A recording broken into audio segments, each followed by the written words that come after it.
தயவு 3 பரிணாமக் கோடுகள் இணையும் இத்தருணம். 1.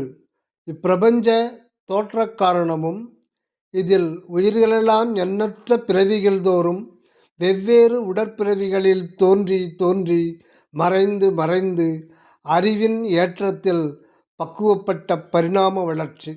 இது ஒரு கோடு.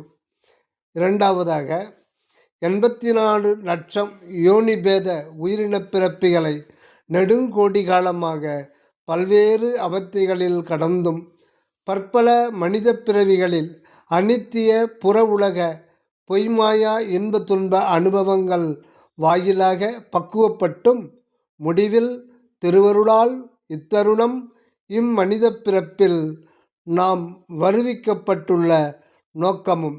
இது ஒரு கோடு.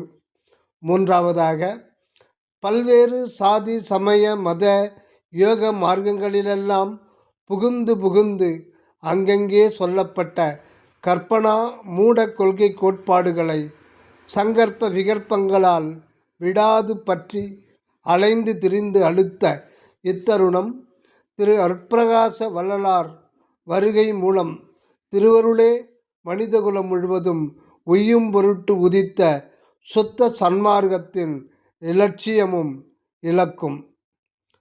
3 கோடுகளும் அல்லது முப்பார் புள்ளிகளும் ஒரே புள்ளியில் சந்திக்கும் இத்தருணத்தின் நோக்கம்தான் என்ன? அது மனித குலத்திற்கு இனி இரவாமையே. அப்புள்ளி நீயாகிய இந்த உன் ஆன்ம புள்ளியே. அது அழியா நித்திய ஆனந்த அருட்ஜோதி ஆன்ம புள்ளியே, ஆன்ம பிள்ளையே. தயவு